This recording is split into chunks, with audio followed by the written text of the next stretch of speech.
E aí galera do YouTube, sejam bem-vindos a um novo vídeo do nosso canal RD Código. Sou o Rafael Dantas e nesse vídeo eu vou demonstrar para vocês, como eu tinha falado, do esquema elétrico do projeto que eu desenvolvi no Arduino da ventoinha automática.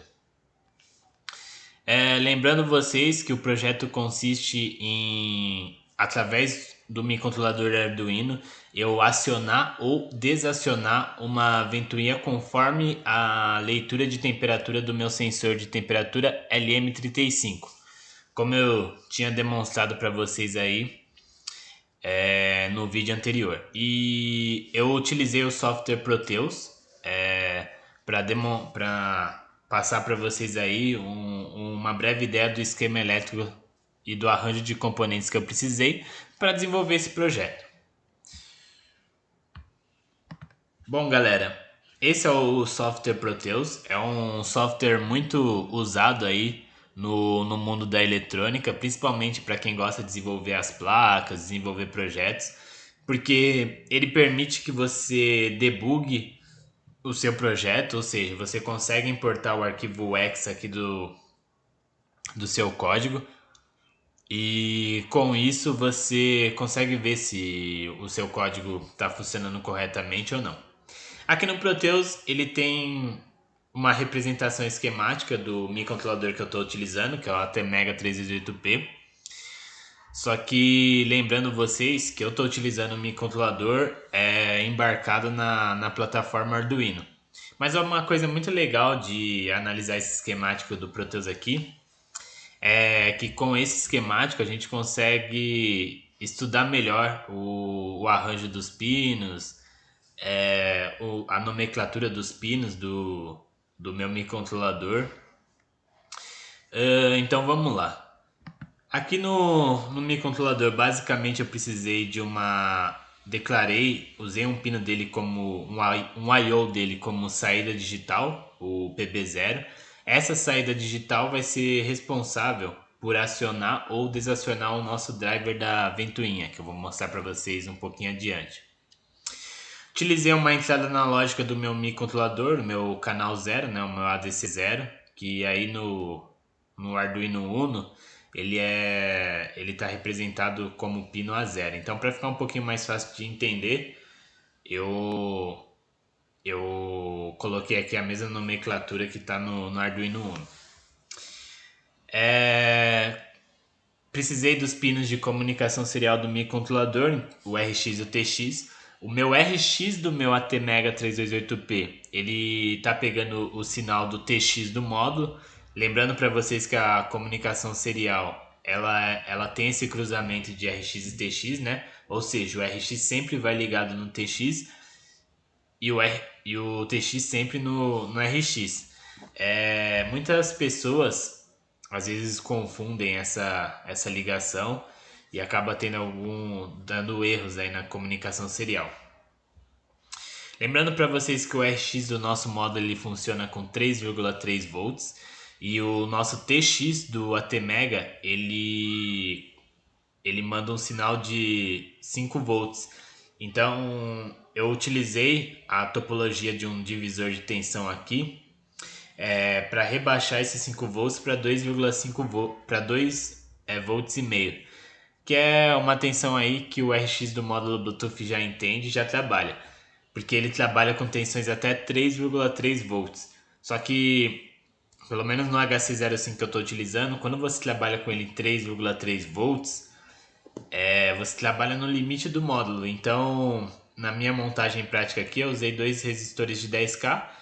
Então, lembrando lá a topologia de um divisor de tensão, como eu tenho 5 volts em cima desses dois resistores, em cada resistor eu vou ter 2,5 volts.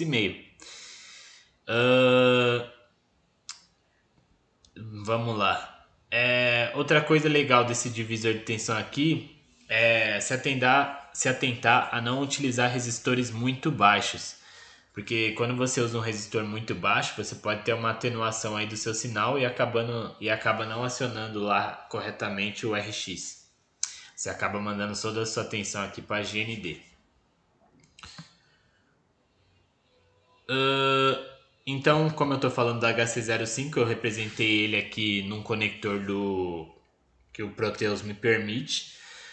Lembrando que o HC05 ele não vem só com esses 4 pinos. Ele vem com 2 pinos a mais, que é um pino de Enable e um pino de estado. Mas varia de onde você compra o HC05 o sinal que você tem que mandar para o seu Enable. E o sinal que representa o state dele ou não. Então eu representei os pinos principais dele aqui, que são os dois de alimentação, que é o VCC e o GND, e o TX e o RX. Estou aproveitando os 5 volts da minha plataforma Arduino para alimentar o meu módulo e o GND da minha plataforma Arduino também. Aqui é o TX do módulo, então eu estou mandando esse TX aqui para o meu RX do ATmega 328P, lembrando aquela comunicação cruzada que eu comentei com vocês. Aqui é o RX do módulo, então ele está pegando os 2 volts e meio lá daquele divisor de tensão que eu mostrei aqui para vocês, pegando a tensão daqui. E com isso eu já consigo inicializar minha comunicação com o módulo. No próximo vídeo, quando eu for mostrar o firmware embarcado no ATmega 328P, eu também mostro para vocês aí as telas do aplicativo de Android que eu consegui montar através do aplicativo Bluetooth Electronics. Como eu quero acionar ou desacionar minha ventoinha com base numa temperatura que esteja no meu ambiente, eu utilizei o sensor LM35, que eu já comentei com vocês em alguns vídeos anteriores. O Proteus ele traz uma representação esquemática do LM35 que permite que você insira algumas temperaturas e com isso você consegue testar se seu código está além da temperatura correta ou não. O LM35 ele funciona com 5 volts, então o VCC dele eu vou pegar os 5 volts também da minha plataforma Arduino e o GND também da minha plataforma Arduino Uno. Aí, o pino de saída dele, né, lembrando lá os milivolts que ele representa para cada temperatura, eu tô mandando aqui para minha entrada na lógica do ATmega 328P. Aí fazendo aquela conta, aquela representação de leitura do canal analógico que eu já mostrei para vocês, eu consigo ler qual temperatura que o meu ambiente está.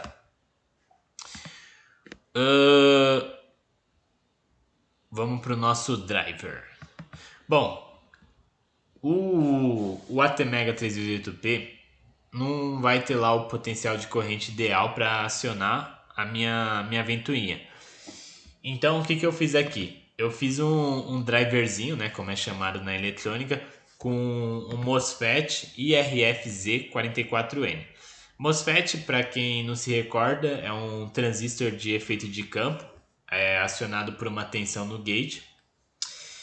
Então aqui o meu MOSFET ele está chaveando a minha ventoinha, né?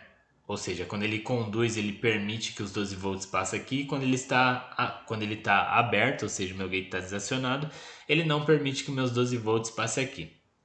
Eu utilizei o um I/O do meu ATmega 328P, que é o PB0. Declarei ele como uma saída. Então, quando ele está em 0 volts aqui quando ele está mandando 0 volts para esse driver, o meu MOSFET está aberto. Então a minha ventoinha não vai girar justamente por não ter a diferença de potencial aqui de 12 volts. Quando o meu PB0 for acionado, ou seja, quando o meu código identificar que a temperatura passou de 25 graus, essa saída digital do ATmega 328P ela vai para 5 volts. Interligada nesse resistor aqui de 1 mega, ele aciona o gate desse MOSFET e permite com que meus 12 volts passem daqui para cá. E aí, consequentemente, como minha ventoinha é justamente de 12 volts, ela vai começar a girar. Quando ela girar, produzir, né, o vento e resfriar o sensor, o meu LM35 vai ler uma temperatura abaixo de 25 graus. Então ele vai desacionar o PB0 e abrir esse MOSFET. Abrindo esse MOSFET, a ventoinha para de girar e a temperatura começa a subir novamente. E aí fica nesse ciclo que eu vou mostrar para vocês lá no firmware que eu desenvolvi no próximo vídeo. Aqui representei um conector para ser nossa fonte. Para esse projetinho eu estou utilizando 5 volts da minha própria plataforma Arduino e utilizando uma fonte chaveada que me disponibiliza aí 12 volts. Então, basicamente, galera, eu utilizei esses componentes para o meu projeto da ventoinha. Achei melhor demonstrar para vocês aqui no Proteus, né, para vocês verem certinho o esquemático. É legal também que já tem a representação gráfica aqui do LM35, porque que é basicamente o que consiste esse projeto, né? Ler uma temperatura e acionar ou desacionar um I/O do nosso microcontrolador e com isso diminuir a temperatura do ambiente. No próximo vídeo eu vou demonstrar para vocês aí o código que eu embarquei no ATmega 328P justamente para fazer essa leitura de temperatura do nosso LM35. Então, galera, um abraço e até o próximo vídeo.